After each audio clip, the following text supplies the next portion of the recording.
welcome to the stage Kevin. Oh, does anybody know who Kevin O'Leary is? Does anybody know who Kevin O'Leary is?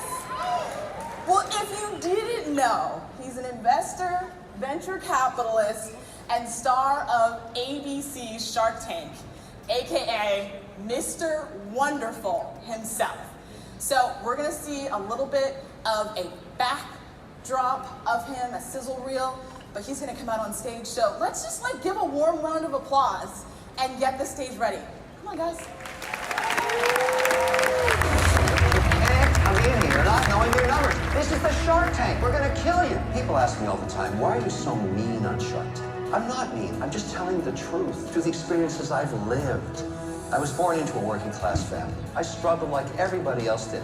My mother was Lebanese descent. My father was Irish. He was a salesman. He sold winter clothing for children. I was about 7 years old when my father died. You don't start a business out of greed or the pursuit of money. You do it for the pursuit of freedom. But I realized in the early years I didn't have a lot of time for my young kids. I was so busy with my business. So now I try and spend as much time as I can with them. Everything you see around you here, I made myself. I worked like hell for it, and I'm not embarrassed about it. I'm proud to be a capitalist. In my spare time, I love to cook, and I'm crazy about O'Leary fine wines. I'm still taking photographs, and I love to collect guitars. And oh yeah, I love to play them too. Like everybody else, I want to be a rock star when I grow up.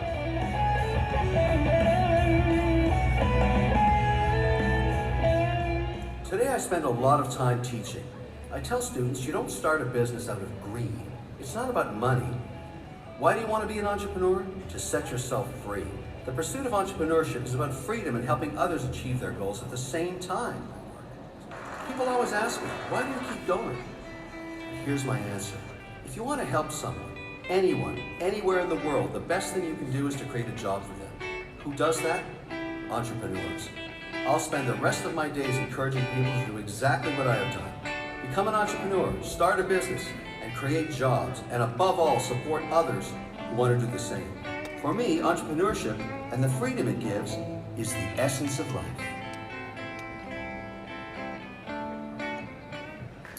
Are you ready? So, checking in with Mr. Wonderful himself, joining Kevin on stage is going to be CNBC's Deirdre Boza. Deirdre, Kevin, do you want to come on out here? Let's give him a round of applause.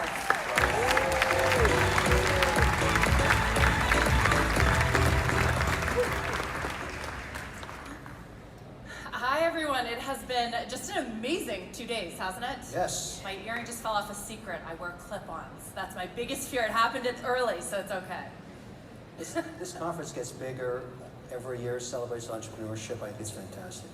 Yeah, and I was just saying, I'm based in San Francisco, and it hasn't really come back yet at all, but the ground here in Miami is just buzzing, the tech scene. San Francisco is a very poorly managed city. I will not disagree. And I don't know, I'm sure everyone's familiar with Kevin O'Leary. Never says anything controversial or... Just the truth. That's it.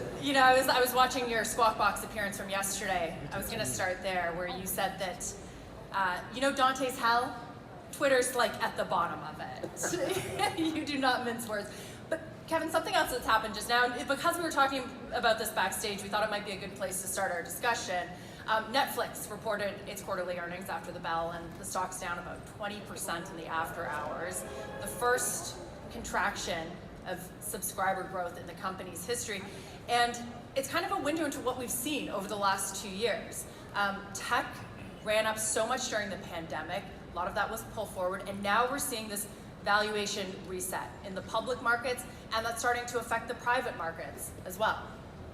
I don't think we should be surprised about the outcome of Netflix, because it was truly a pandemic baby in terms of the amount of time you had at your fingertips to just watch it during that 2-year period. But there's a pent-up demand around the world now to get out, engage. Obviously, we're going through different phases of this pandemic, hopefully, the end phase of it now. And I don't think that's going to be a big surprise, but it doesn't change one fact. I think the trend to continue onto the streaming platform will continue. And so Netflix will be the beneficiary of that. This is no different than the correction that Facebook, or now Meta, had. Stock got cut in half, basically. I anticipate tomorrow's going to be an ugly day on NASDAQ, but You know, it doesn't change the fundamentals of technology and the digitization of America and all of these companies that are providing for this technology that people communicate with. Netflix, they're still going to be a huge behemoth. Right, and they've got so many subscribers to work from, but we're seeing this sort of across the board, this revaluation of tech, and you know, if there's entrepreneurs and founders in this audience that are looking at raising money, and valuations, the market may not be as hot as it was before. You know, you've obviously seen many, many companies been through it, the tough times and the good times. What do you tell founders when you're entering sort of a tough environment, which this year looks to be with rising interest rates and geopolitical issues? I think you have, if you're an entrepreneur and you're trying to build a business, you have to get ready for traditional volatility. We had this extraordinary period when the Fed was basically printing $4 trillion and throwing it out of a helicopter onto the economy. There was so much liquidity. Now, whether we print too much that gave us inflation or not, that's a big debate. We'll have it forever. But during that period, the volatility of the private and public markets was remarkable. There wasn't any. And so now, when I see this kind of thing, or a stock get cut in half or trade down 23%, that's how it usually works. That's traditional volatility, and there's ups and downs, and there's periods of difficult times to raise capital, and that's like what, again, usually what you need is a big company to go public, and that opens the spigots up for smaller ones. This is business as usual. It's not, I've seen this movie before. So the outlier was the pandemic when you saw all of these valuations? Well, I think the outlier was printing $4 trillion. Yeah. I mean, that's unprecedented in any economy, anywhere, ever. To combat the pandemic, though. Well, effects. Yeah. You know, all of those programs in the beginning, those PPP programs, if you recall, I'm going to say now that 2/3 of that was wasted. Because I watched that happen. We were giving money to companies that didn't need it. We were just doing whatever it took. Now, you could argue that you needed to do that in a time of maximum chaos in Feb, March, April, May of 2020, that gave confidence to the economy, that the Fed was there, and I buy that. But we didn't stop. Right. We kept printing money as if that was the answer for everything. And now you're wondering why chicken's up 48%? Well, guess what? Like, you know, too much cash flying around. And I'd like to see that policy stop. I don't want any more money. Which it is. So what are the effects of that now? That you take away the so-called punch bowl. Do you think that, I mean, the R word is being thrown around more and more now, recession? No, I don't see it yet. I don't see that, actually. A lot of this inflation is transitional in the sense that we've destroyed the supply chain, not just domestically, but internationally. And that's causing, you take a company, one of my companies called PRX Gym Equipment out of Fargo, North Dakota. We used to source all of our, components, barbells and seats and whatever we needed from various markets around the world, and our prices were 30% cheaper. Now we can only find these components stateside because we can't get them to the LA port. So we've raised our prices a lot, and we've had no diminishment in demand, but that's inflation. And when we get the supply chain working again, we'll go back to the lower price because we have to be competitive. But that's going to take a few years. I think we made a mistake on energy policy. Shutting down pipelines and all that stuff wasn't such a good idea. It's not a great idea to let a Norwegian teenager set your energy policy. I never thought that was smart. Not that she's not wonderful, but just barking at oil. And I'm not I'm happy on climate change and all that stuff to do the right thing. But you have to have energy security. Right. And what we did was dumb. So then your broader thoughts on ESG, you think that, is it important for companies to have their eye on it? I mean, even when we do a CNBC Disruptors, there is that question. Well, let me give you a use case on ESG, which I think a lot of the entrepreneurs in this room are going to understand. Let's take one specific market, Bitcoin mining, okay? I'm glad you went there. I think that's a great place to go. Now, Bitcoin mining, the majority of coins mined were mined in China using coal burn fire in the early days of Bitcoin, which nobody wants to do anymore. Even the Chinese government doesn't want to do that. But a few weeks ago, you watched the EU try and ban proof of work, which would have basically shut down Bitcoin mining. Here's why this could be a good thing. So if you're the you're an institution, like a pension plan or a sovereign fund that I work for in the indexing business, you're not allowed to own Bitcoin. It's just forbidden because it's not a regulated security yet. So the way that we would get access to the pricing of, or be exposed to the price of Bitcoin, is we would buy the shares of the public mining companies in the US. And if you look at their share price, it goes in tandem with Bitcoin, or it used to, until a memo came out of the SEC that said, well, we're going to start carbon audits. If you claim that you're carbon neutral, we're going to audit you. And everybody was using carbon offsets. Now, everybody knows that carbon offsets are, for lack of a better word, bullshit.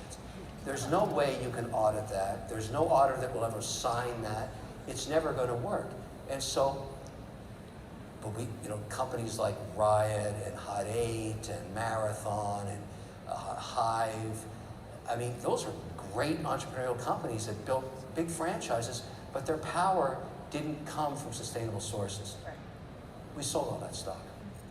And the stock's been crushed because it's no longer tied to the price of Bitcoin. It's tied to the SEC memo about carbon audit. So they were the pioneers. They have the arrows in their back. Now, all of the momentum on data centers and Bitcoin mining is either on nuclear power or on hydro. That's a good thing. So all of a sudden, the private sector has moved to a renewable source because they have no choice. Right. And no institution wants to buy a Bitcoin mined on something that's going to get an ESG carbon audit. So that's a go full circle description of maybe it's not so bad. So all the dollars I'm putting to work back in Bitcoin are now in places like northern Norway, upstate New York, Montana, North Dakota, Tennessee Valley, hydro.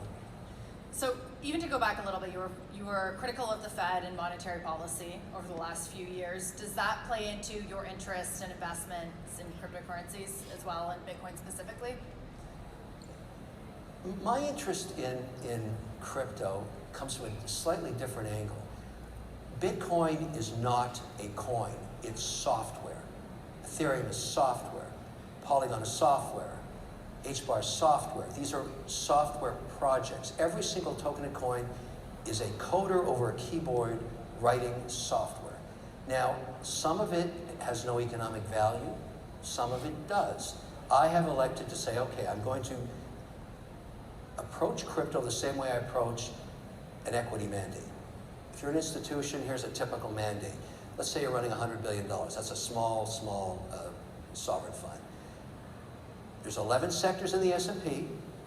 I believe that in the next 10 years, crypto and payment systems will be the 12th sector. That's my thinking now. It's taken 10 years to get there. But in a mandate that's typical in a sovereign wealth fund, you would say no more than 20% in any one sector, no more than 5% in any one stock. That's a typical diversification mandate. 99% of them run that way. I treat crypto the same way. I've now 20% in my operating company, cryptocurrencies. I have 32 positions on. I don't own... 32 positions within crypto? Within crypto. So 32 different tokens? You're right. But the ones I've chosen are ones that have some economic value to them, in my opinion. I don't own any, and I'm not against Dogecoin or this coin or that coin. That's Las Vegas. That's fun. When I go to Las Vegas, I take $5,000. I know I'm going to lose it all, and I come back entertained. I think if you buy Dogecoin as an investment, you're out of your mind. There's no economic value there.